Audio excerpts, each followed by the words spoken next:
Berikutnya, bagaimana sih kaidah untuk mengetahui dosa ini kecil atau dosa ini besar? Agar kita lengkap keilmuannya. Jadi bagaimana untuk membedakan ini dosa kecil, ini dosa besar? Para ulama banyak menyebutkan dzabit atau kaidah yang membedakan antara dosa besar dengan dosa kecil. Di mana pertama, dosa besar adalah dosa yang disebutkan sebagai dosa besar oleh Allah dan Rasul-Nya. Jadi semua dosa yang disebutkan secara tegas oleh Allah dan Rasul-Nya sebagai dosa besar atau perbuatan yang membinasakan, maka ini adalah termasuk dosa besar. Dalam hal ini perlu kita ketahui, Al-Qurtubi rahimahullah mengatakan, dosa besar adalah dosa yang dimutlakkan oleh nas Al-Quran dan As-Sunnah serta ijma' sebagai dosa besar. Fathul Bari juz 15 halaman 709. Jadi yang pertama memang sudah disebutkan oleh Allah dan Rasul-Nya dan sudah disepakati oleh para ulama. Yang kedua, dosa besar adalah setiap dosa yang diancam neraka atau diancam kemurkaan atau diancam dengan laknat atau azab. Jadi segala hal yang diancam neraka, kemurkaan, laknat dan azab Allah termasuk dosa besar.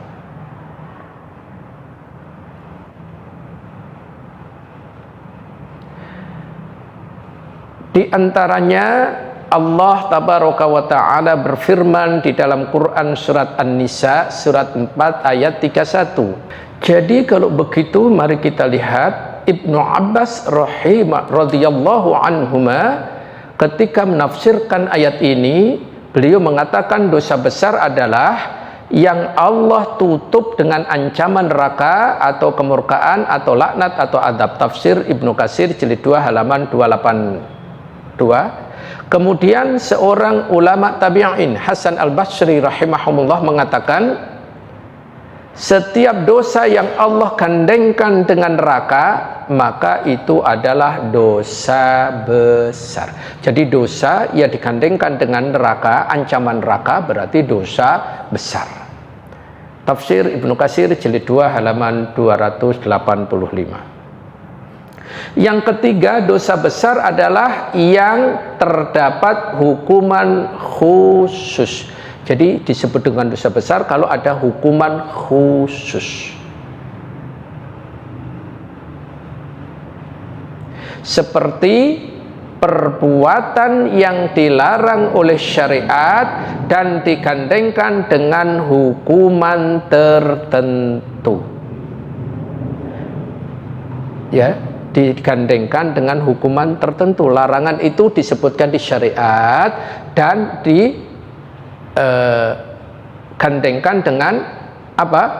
Hukuman tertentu. Misalkan ia adalah minum khamr atau berzina, maka dihukum khusus dan seterusnya. Syekh Muhammad bin Shalih Al-Utsaimin rahimahumullah di dalam Fatawa Nurul Alad Darbi Ilmi Al-Utsaimin jilid 2 halaman 24 mengatakan, dosa besar adalah yang Allah ancam dengan hukuman khusus. Maksudnya perbuatan tersebut tidak sekedar dilarang atau diharamkan, namun diancam dengan hukuman khusus. Wallahu alam. Kemudian yang keempat, dosa yang dinafikan pelakunya dari keimanan atau dari umat Nabi. Jadi Nabi mengatakan dengan tidak termasuk umat umatku. Nah, itu termasuk dosa besar. Hal ini Syekh Abdurrahman bin Hasan mengatakan di dalam Fathul Majid, kaidah dosa besar sebagaimana yang disebutkan oleh para ulama muhaqqiqin adalah setiap dosa yang Allah gandengkan dengan laknat atau kemurkaan atau azab Allah. Wallahu a'lam. Kemudian yang kelima, dosa yang terdapat hukuman had. Jadi dosa besar adalah semua dosa yang terdapat hukuman hadnya di dunia. Jadi hukumannya di dunia. Seperti apa? Seperti berzina. Hukumannya apa? Dirajam. Seperti LGBT. Hukumannya apa di dunia? Allah langsung menghujani. Dan seterusnya. Ini akan saya share biar jamaah kelihatannya jamaah bingung nyatetnya gimana ini gitu. Saya paham karena wajah-wajahnya wajah bingung. Enggak lah, nanti serius. Baik, akan saya share, tolong nanti bisa diberikan kaidah dalam memahami bagaimana perbedaan dosa itu besar atau kecil. Baik, berikutnya yang tidak kalah pentingnya adalah pembahasan kita berikutnya yang sangat penting untuk kita ketahui, di antaranya ada dosa jariyah. Ada dosa jariyah. Ada sedekah jariyah, ada dosa jariyah. Sedekah jariyah sebagaimana disebutkan di dalam sebuah hadis yang sangat kita sudah fahami. Apabila manusia meninggal, amalnya akan putus terkecuali 3 hal. Sedekah jariyah, ilmu yang bermanfaat, dan anak solih yang mendoakannya. Hadis riwayat Imam At-Tirmidzi. Ini dosa sedekah jariyah, ada dalilnya. Kemudian ternyata ada dosa jariyah. Apa itu dosa jariyah?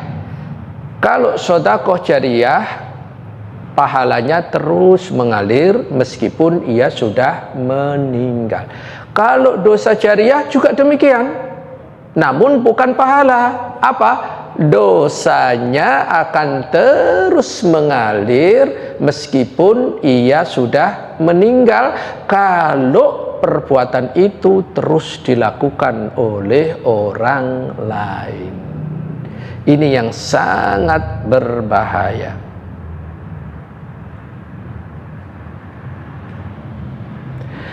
Suatu prinsip yang selayaknya kita fahami, bahwa Allah tabaraka wa ta'ala catat dari kehidupan kita tidak hanya aktivitas dan amalan yang kita lakukan, namun juga dampak dan pengaruh dari aktivitas dan amalan itu.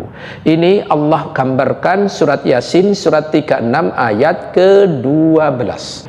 Lihat, tolong digarisbawahi bekas-bekas yang mereka tinggalkan. Hati-hati kita melakukan kalau diikuti oleh orang lain. Ini yang sangat harus kita pertimbangkan, baik atau buruk. Kalau baik silahkan. Misalkan sekarang hampir hilang orang sholat tahiyatul masjid, maka mulai dihidupkan. Begitu dihidupkan kemudian diikuti oleh orang, nah kita pahala mengalir. Itu. Tapi sebaliknya, ada gaya baru model. Sekarang kan model orang biar viral walaupun negatif, ciptain itu viral. Nah, ketika yang mengatakan ini, yang melakukan pertama kali ini negatif, kemudian viral diikuti oleh banyak sekali orang, maka yang melakukan pertama kali akan mendapat apa? Dosa. Dan dosa itu sebanding dengan banyaknya orang yang mengikuti. Kapan berhentinya? Jika sudah tidak ada yang mengikutinya. Betapa dosanya banyaknya itu.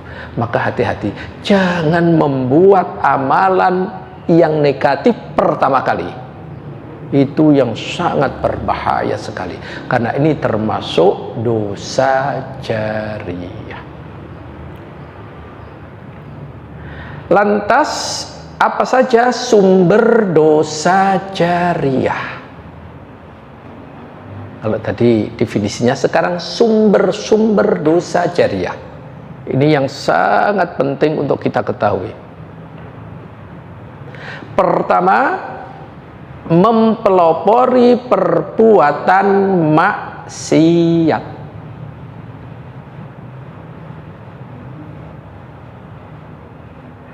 Sahabat Jabir bin Abdullah radhiyallahu an berkata, Rasulullah sallallahu alaihi wasallam bersabda, hadis ini riwayat Imam Muslim, siapa yang mempelopori suatu kebiasaan yang buruk dalam Islam, maka dia mendapatkan dosa keburukan itu, dan dosa setiap orang yang melakukan keburukan itu karena ulahnya, tanpa dikurangi sedikit pun dosa mereka.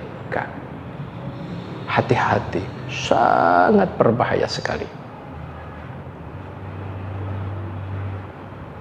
Kemudian yang kedua, mengajak melakukan kesesatan dan maksiat. Kalau tadi pertama kali kemudian diikuti, kalau sekarang mengajak.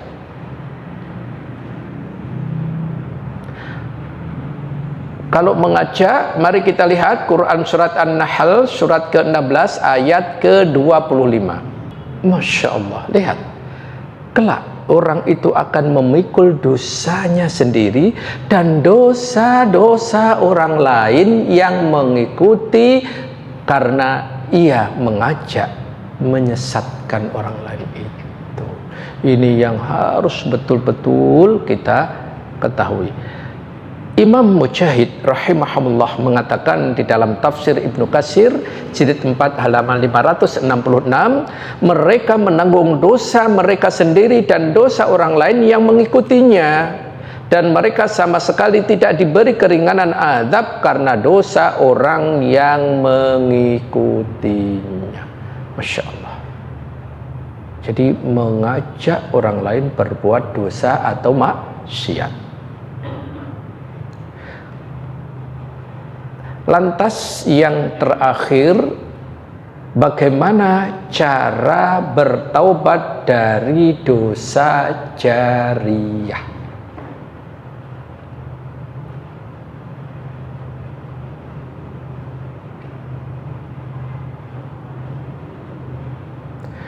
Pertama, tentu sesuai dengan firman Allah yang dibacakan tadi, surat ketiga ayat 135 tadi sudah dibacakan.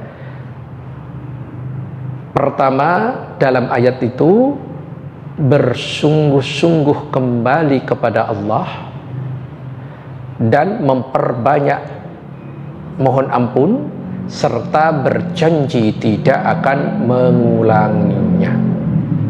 Ini yang pertama.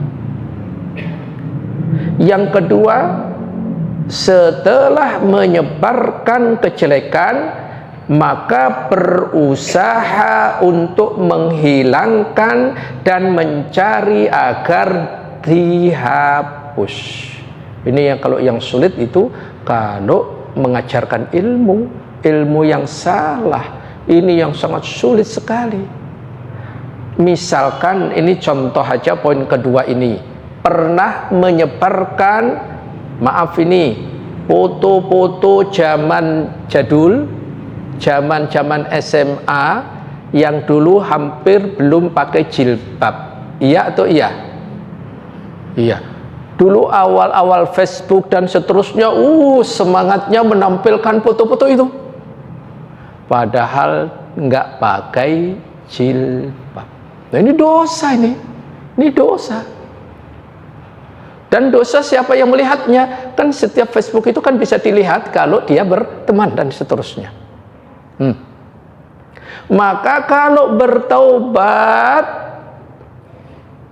hapus, delete semuanya itu.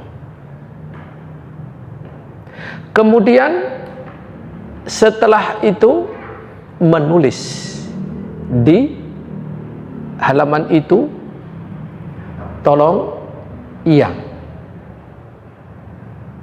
mengambil foto-foto saya, tolong dihapus. Saya berlepas diri dari itu semuanya. Nah, kalau sudah ngomong seperti itu di media yang sama kita tulis, insya Allah itu ketika ada orang yang menyimpan, ada orang ini nggak menghapus, itu nanti kita sudah bisa berhujjah di hadapan Allah bahwa hamba sudah menyatakan berlepas diri dari itu semua. Kemudian yang berikutnya, jika sudah mengajarkan, berusaha memperbaiki, berusaha mengatakan bahwa dahulu itu salah, tolong direvisi, tolong dihapus, diganti yang ini yang benar.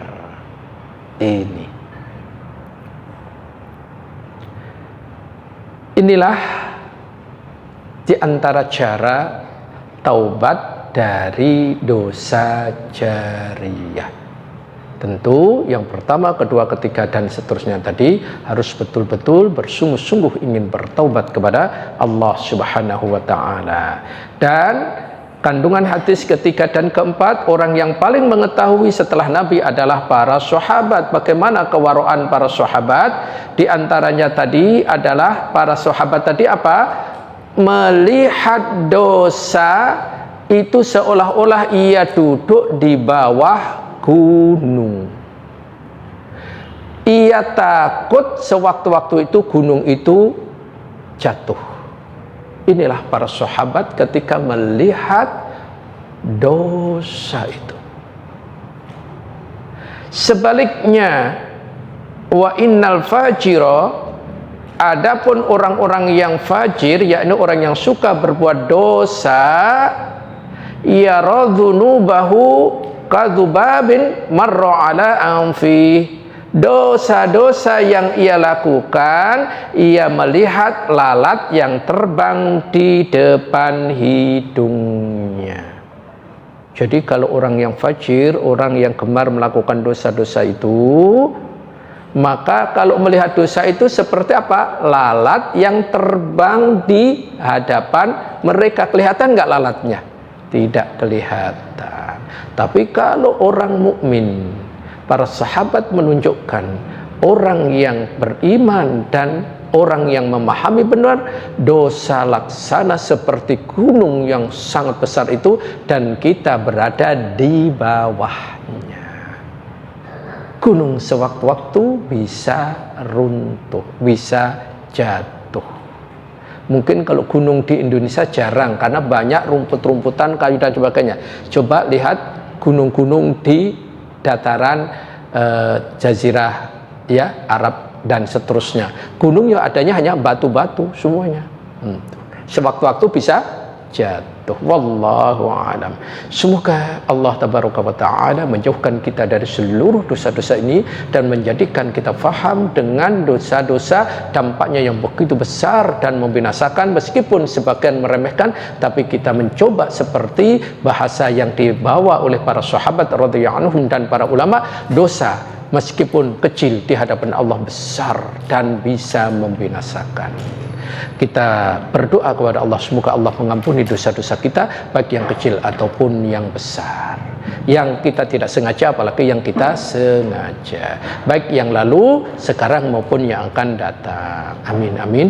Dan kita akhiri, subhanakallahumma wa bihamdika asyhadu an la ilaha illa anta astaghfiruka wa atubu ilaik. Wa sallallahu ala nabiyyina Muhammad wa ala alihi washabbihi wasallam wa akhiru da'wana alhamdulillahi rabbil alamin. Wassalamualaikum warahmatullahi wabarakatuh.